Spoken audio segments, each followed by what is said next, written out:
Hey guys, look, we've got LA Marzulli now. I know you guys have heard him last year, and we had the opportunity to have him with us, and we touched on some of the stuff that where that he researches in with Nephilims and various other things. And I'm telling you what, he's got some more stuff for you guys. You saw the prelude to the interview that we're about to do now, which is touching on some of the black-eyed children and other things.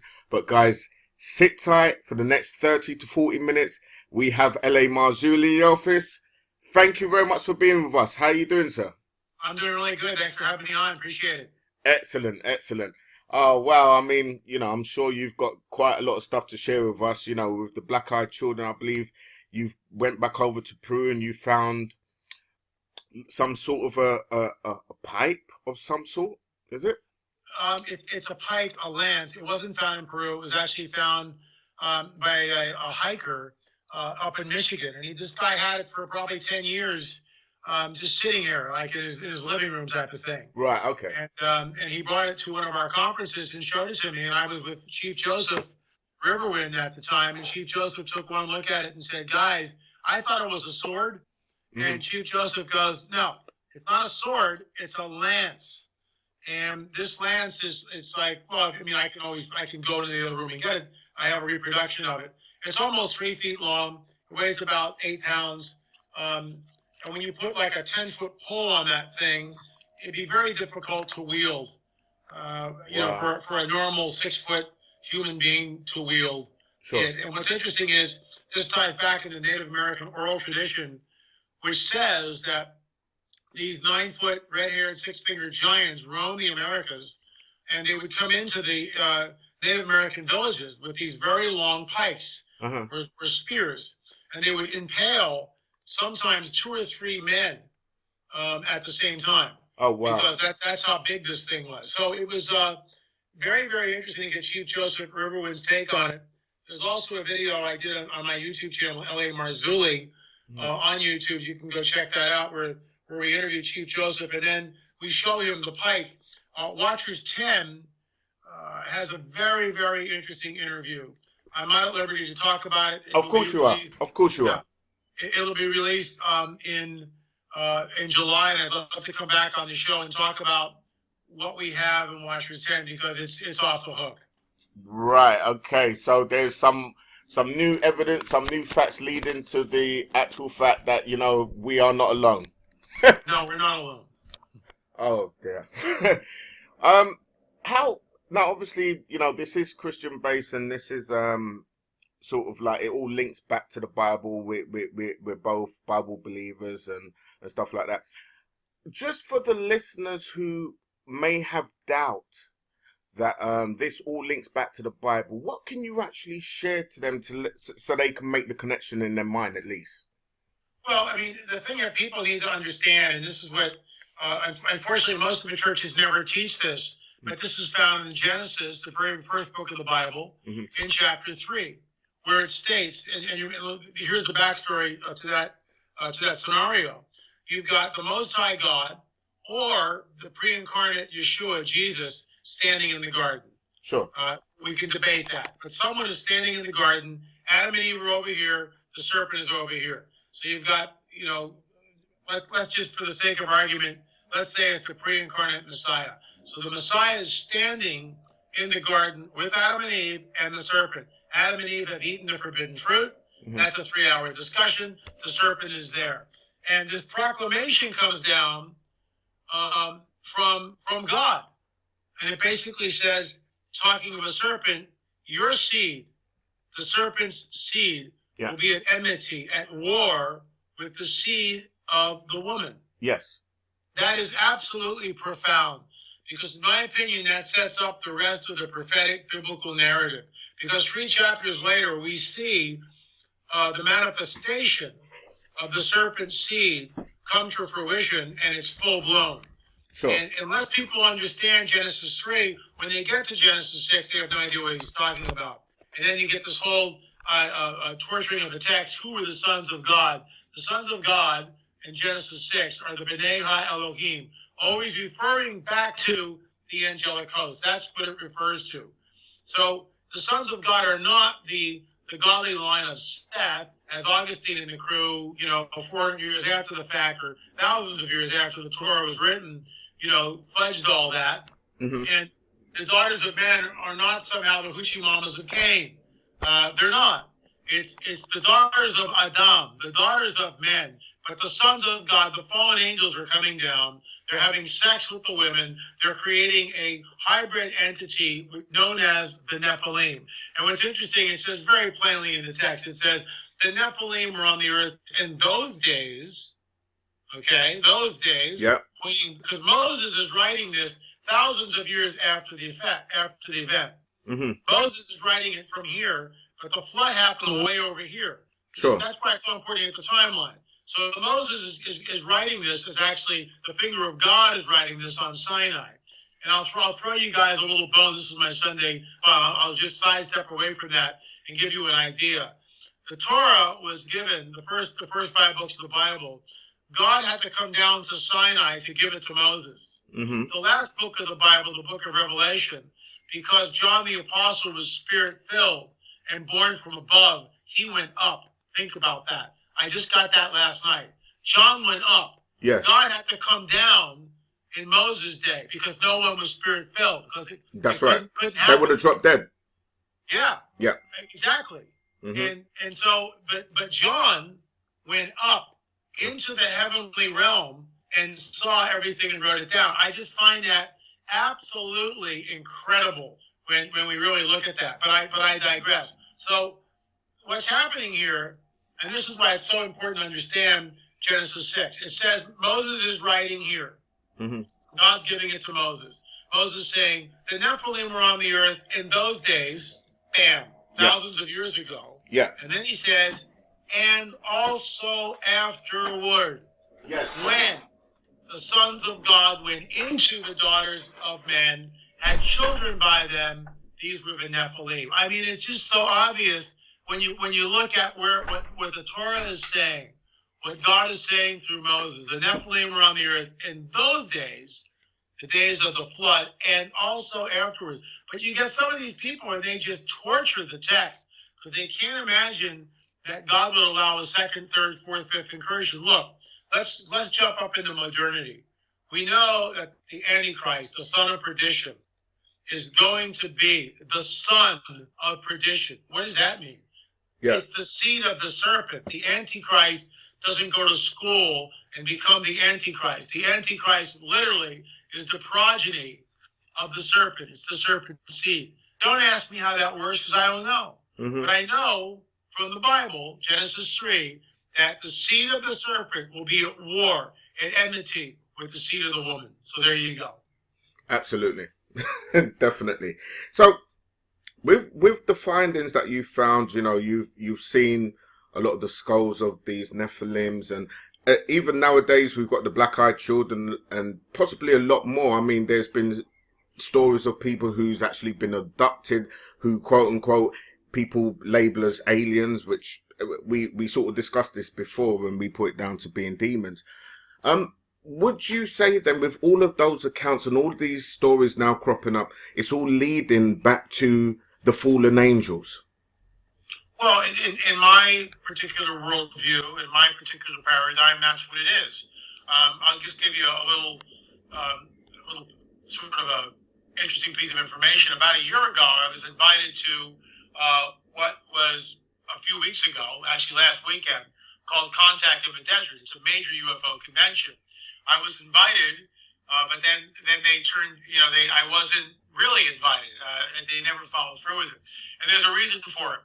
In Contact in the Desert, you've got everyone that's there is basically promulgating the idea that we were being visited by extraterrestrials. And there's different viewpoints on that. Many of these UFO researchers believe that they're benevolent.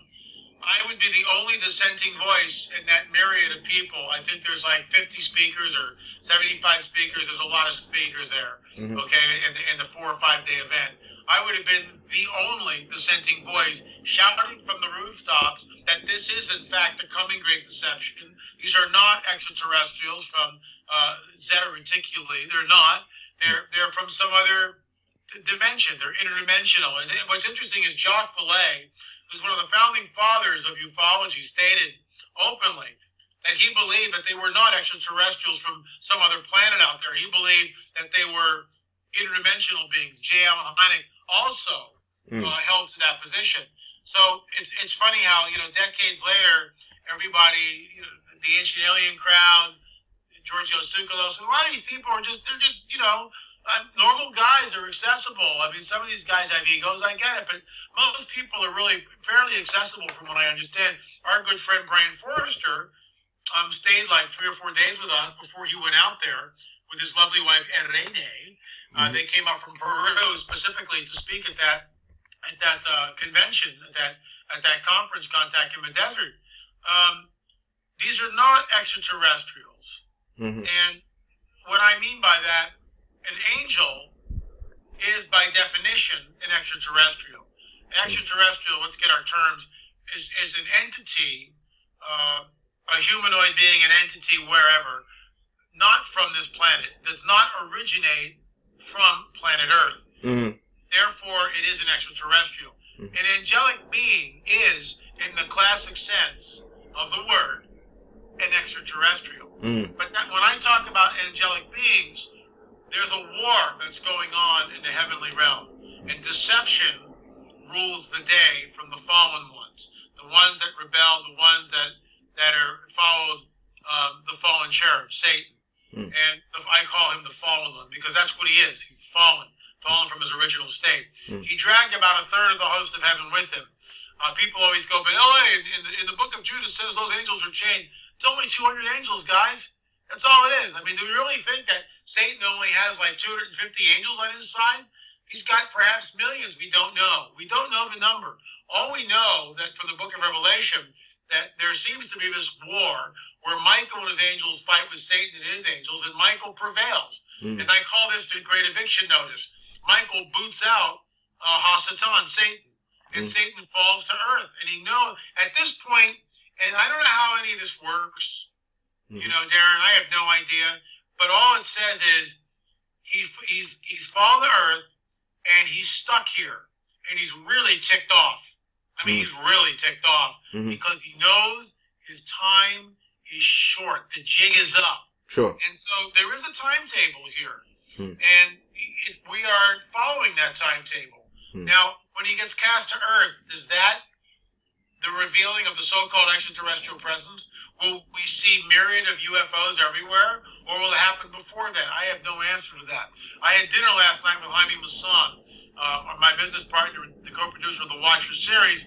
We met with Jaime Maussan at a restaurant in Beverly Hills, and his assistant Javier was there, and Jaime came on the record with us, telling us that he believes that Obama and Clinton, Obama, Podesta are all trying to somehow get disclosure.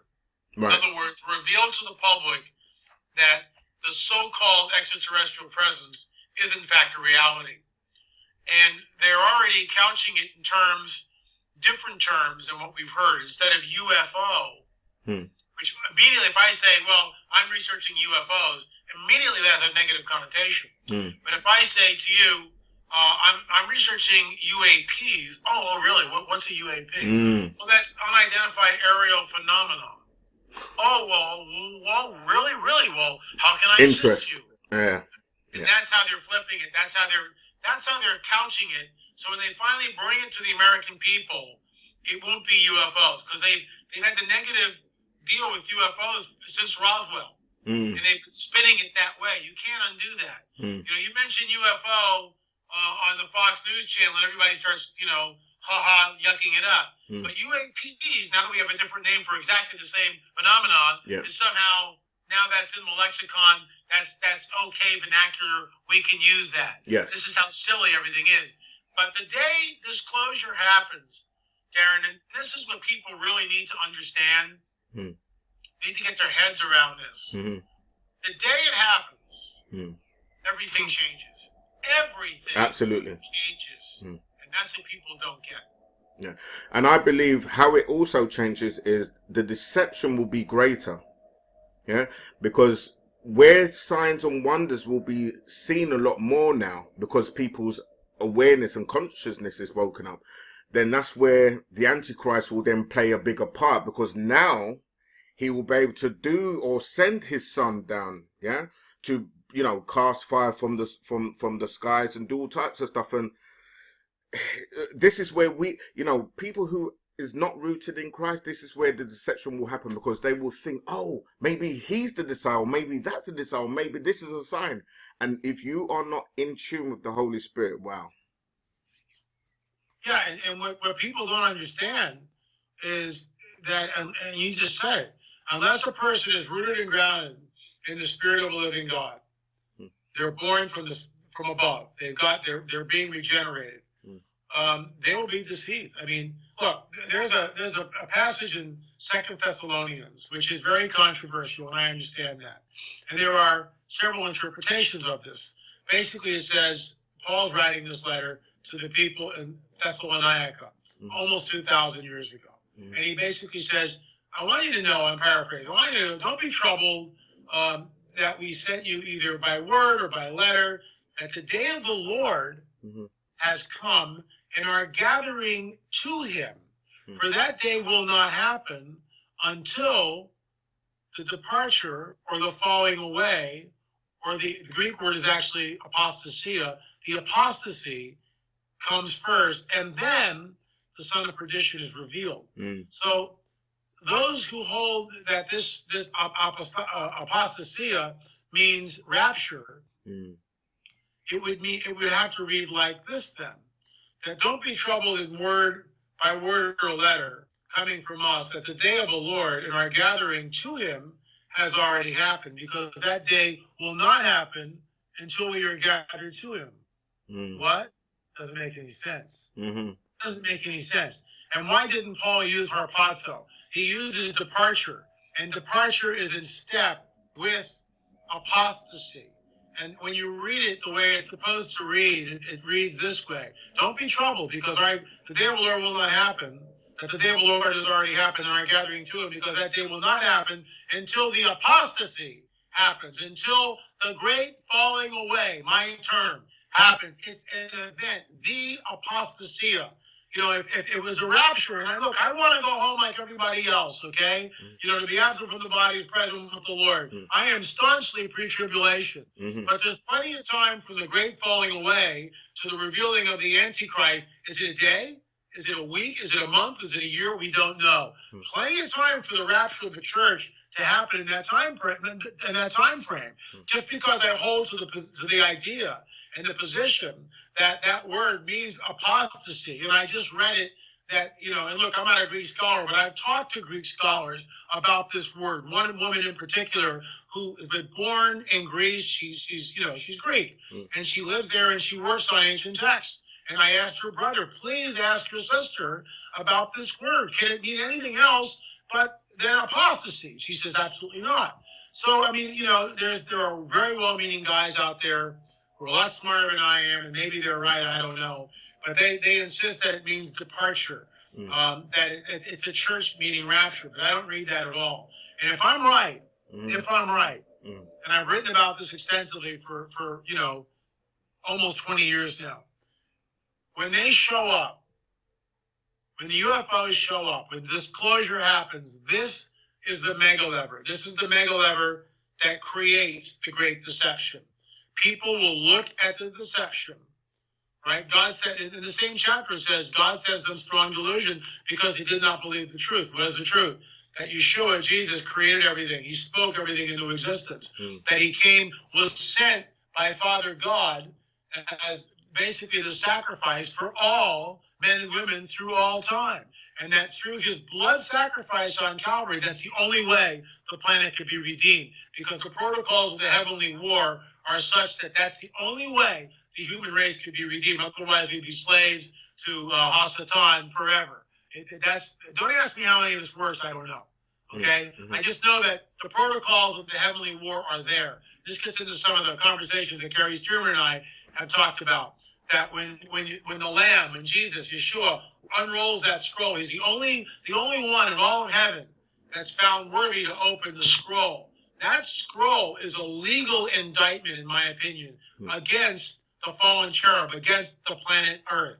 And that allows the judgments to come because it's a legal document. Remember, everything is, it's like the way they play, it's the rules are very, very precise. Absolutely. Extremely precise. And we don't know, all of them. We just get a slight glimpse into the heavenly realm. But getting back on track, the day disclosure happens, the moment it happens, it's a game changer. And we will see millions of people abandon their Christian faith and believe the lie. Yes, sir. Yeah, and let me just bring it back, because when everything is built on law, now I understand that we live in a time where, we say we're not under the law. But the fact that Jesus came to fulfill the law didn't mean that he put away the law, the 10 Commandments and everything. Everything is built on law. Still intact. Thank you. Absolutely. And God is bound by his law that he created. So even, because I've always asked myself, why is it that it seems like the wicked can sort of, prosper and have all this stuff? And believe me, there are some of them who give and they get back because it's a law. You don't literally have to be a born-again Christian, but if you exercise some of the commandments or some of the things in the Bible, you will receive a reward for that. And that's a law. So God is definitely... No, I agree. What was abolished, in my opinion, and people will take great offense with this, what was abolished was the Levitical system. That's what was abolished. Because Jesus became our Passover lamb. Yeshua becomes the sacrifice once for all. Yes. So that whole Levitical system, all the washings and this and that, I mean, it's, oh my gosh, who can keep it? Yes. That's not here anymore. That's right. That's all gone. That dispensation of the law is gone, and we're now under the dispensation of the church age and grace. Yes. But when it says honor thy father and thy mother, he hasn't done away with that. Thou shalt not steal. Hasn't done away with that. Yes. Love the Lord thy God with thy whole heart, mind, body. He hasn't done away with that. No. Thou shalt not cover thy neighbor's goods. That's still in play, but the Levitical system is no longer in play. Well, I'll tell you what, and with the exception of the Levitical system, it's easier to uphold the Old Testament law than I believe it is for the New Testament. Now, I understand we're under grace, right? But you got to understand, grace doesn't give you an excuse to sin. No, no, absolutely no. And the thing is this, you could be a rolling devil for the whole year. And 1 month or 1 season within that year, you go to the priest who will take your sins to, the Ark of the, where the Ark of the Covenant is, and that's it. Your sins for the whole year is gone. So 11 months you're devil, 1 month you're clean. Yeah. The fact is, we're living in times now where there isn't a season. It's every single day you have to pick up your cross and die. Yeah. Absolutely. And this is, look, we all struggle with different things. Everybody on this planet, and it's funny, everyone. When it really comes down to it, everyone on the planet is broken, which is why we need a savior. I've been walking with Yeshua Jesus for 36 years. This June, this month, and I realized a couple of things. I realized because he's shown me, first of all, the depth of my sin, the depth of my own depravity, and I realized that I rely on him for everything. And my scriptural context for that is. And, we read this stuff, but until the Holy Spirit begins to show us the way it works. And it's all in, sort of degrees and different levels. It's like, if we were to see it all at once, who can handle it? But when Jesus is walking with his disciples, he's walking in the Kidron Valley up into Gethsemane. And he's by a vineyard, and he says, I am the vine, you are the branches. Yeah. And then he says something which is incredible. Apart from me, you can do nothing. And I have learned that in a very dramatic way this year, 2015 and 2016, that I can do nothing without him. And this is why in the book of Revelation, you wonder at this, why are the elders casting their crowns before the throne. Don't they get tired of that? I mean, enough with the casting of the crowns already.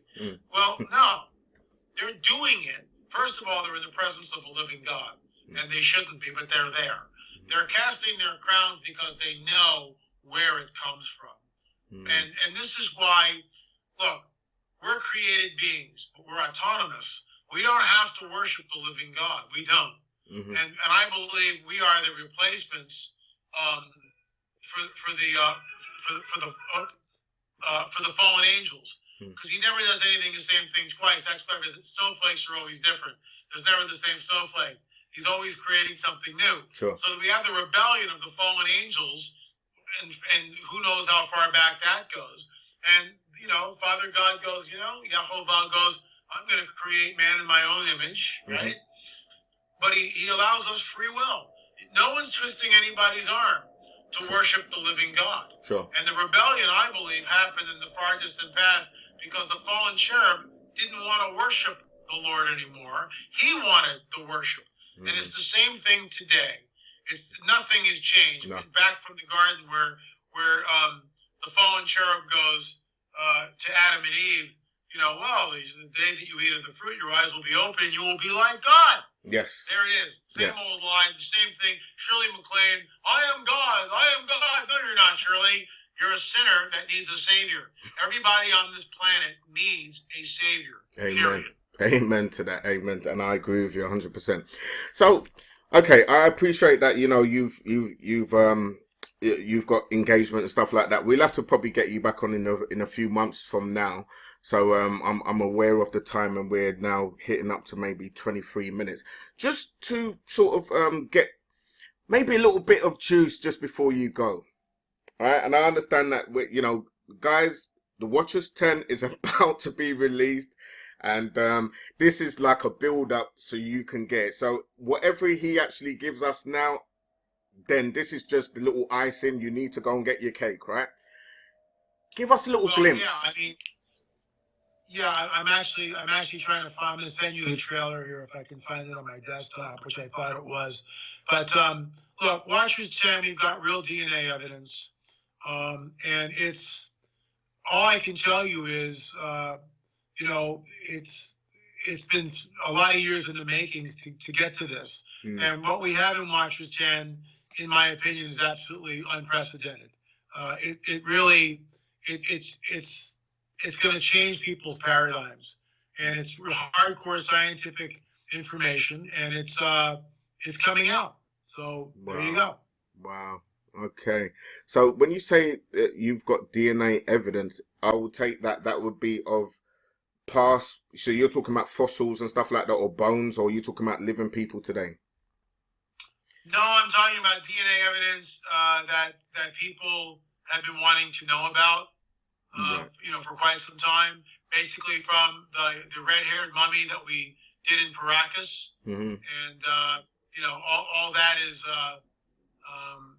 we're excited by that. I can't talk about that right now. Okay, I understand. I'm trying to find you the Watchers 10. I don't know. Oh, there it is. Oh, that's the fairy. Where is Watchers 10? But it was supposed to be on the desktop, and so now I don't know. Oh wait, here it is. No, that's not it either. Anyway, I know where it is. Give me a second. Sure. Here it is, right here. I'm gonna send this to you. You can watch it. And Darren, let me know what it would be to put it up on your site. How much it would cost to do that? Get it up on your site or your show or whatever. Some kind of. Sir, I really want. I'm gonna want people to know about it. Because it's groundbreaking information that we've got with Watchers 10. Real DNA evidence. We've got people that can't come on camera because of what the information that they have. So we have to disguise their voices and hide their faces. But it'll be a little over an hour show. It's groundbreaking work, and I think people will be enticed by what we have to show in Watchers 10. Sounds good to me. Sounds good. No, that's of no cost to me because it's spreading the truth, and it's all about spreading the truth. So that's no problem, sir. So okay, well, I suppose that's answered that in that sense. Would you say then that there are people living today who may have the DNA of No, you're saying no. No, and that's a really dangerous, line to cross. There's some guy in the UK, I think he's in Ireland, who wrote to me and says, he's sure that the family across the Glen were Nephilim. They got red hair and they're really tall. And I wrote the guy back and I said, man, you are on really dangerous ground here. You got to back off on that. That's the kind of stuff that gets people in a lot of trouble. What we do see, what we do hear, there are hybrids being seen. You talked about black-eyed kids. Let me just tell you, a pastor friend of mine is down around San Diego, and he had a visitation by this man that wasn't. We don't think it was a man, but within 24 hours later, they're doing like a prayer walk around the church. And I've been to the church several times, and I know what it's like. There's a wall that's about 8.5 feet high, almost 9 feet high. And they come around the corner, and there's this kid that's perched on the wall, right? But the kid doesn't look normal. And the pastor's friend, one of the elders, goes, that kid something's not right here. The kid jumps off the wall, 9 feet in the air. Kid jumps off the wall, lands about 4 feet in front of the pastor, total black eyes. Wow. Completely black eyes. The kid bolts up the stairs. They chase. They get to the top of the stairs. The kid's gone. There's no place for the kid to go. Wow. Yeah. So we're getting reports. Not a lot of them, but they're out there, and we think that these are hybrid entities. Okay. Now, when you say hybrid, I understand hybrid being they're genetically made or whatever like that. It's a cross between two things, correct? Yes. Okay. So we're talking about demonic beings then. Absolutely. No, absolutely. Yeah. Okay. All right. So then they have to be fallen angels. And I'll tell you something. This is a meeting that I have to put together because there is a Jewish guy. And don't ask me for the name now. I do apologize. And he's Brian Hall. Brian Hall, and he's been doing a lot of stuff and a lot of teachings on this stuff, and I'm gonna arrange a meeting where all three of us can sort of break a lot of this down. And he even goes into the stars and stuff like that, and he says, sometimes we tend to put away the whole astral stuff that happens in the stars, basically. And he says that he goes into it. I'm not even going to attempt to do it, but he really does have a lot of information on Nephilims, and he breaks down the Bible from a Hebrew perspective, word by word, and tells you, well, we understand that this word to mean this, but actually that word means that, which can encompass the whole thing about fallen angels. Because there, as you're probably aware, there's a big divide within the body of people thinking, well, no, it can't be fallen angels. It's got to be men, and So the whole. This is why my research. This is why I do what I do. When I was out in Catalina Island, I discovered 2 9-footers. One with 6 fingers, which corresponds with the Native American, legend. I mean, that's what it is. And you want to see that, you can actually buy On the Trail of a Nephilim Volume 2. On the Trail of a Nephilim Volume 2. Go to my website, lamarzulli.net, and it's a very large book, 4-color print, really nice paper. I mean, it's a high production cost. And I mean, there it is. I'm not making this stuff up. I found that in the archives. And we'll show you in Watchers 10 what the museum did with that photograph, which was tucked away in the archives, locked in a vault, never to see the light of day, until yours truly discovered it, had it analyzed by 3 different computer analysis, who all believe that photograph was just under 9 feet. The skeleton in the photograph was just under 9 feet. And a 9-footer is really way too big. Oh, absolutely. Way too big. Absolutely. Yeah. It's a whole different deal. Wow. I'll tell you. And, I believe God is really using you to open the eyes of people, those who want to see and believe. And we understand not everybody is on the same time scale, and some people will never get it. And I'm a great believer that these things do happen, and they did live. And I actually do believe that, you know, there could be some of them around today. So, with that said, you know, wait till you, Darren, wait till you see Watchers 10. yeah, Wait, you know, watch the trailer. yeah. And that'll whet your appetite. Wow. I'm looking forward to it, really. And again, you know, I'm definitely going to push this to all the people that listen into my shows and put it to across all the social media. And guys, listen, I'm telling you, L.A. Marzulli, get in touch with him, connect with him, follow him, get onto his website. Just say your website again for everybody that's listening. It is lamarzulli.net, lamarzulli.net, and our TV show, which you can, you know, it is ppsreport.com, ppsreport.com, the Roku channel, same name, PPS Report. Go to my YouTube channel, you can watch all the stuff there, L.A. Marzulli. We're really growing our fan base, and we're excited. What can I tell you? Excellent. Sounds great. Thank you for spending this time, and I will definitely be in touch, and we're going to get another interview going possibly in the next 3 or 4 months or so, all right?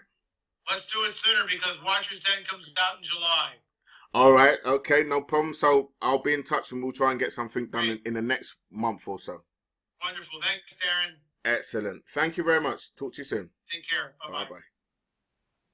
Hey guys, I really hope you enjoyed that video. If you'd like to see more videos like this, please do go ahead and subscribe. The subscribe button should be on the right. Share, comment and like. Especially give it a thumbs up if you really enjoyed it. Guys, we've got tons more videos just like this, and you'll find another free video just underneath, just about there.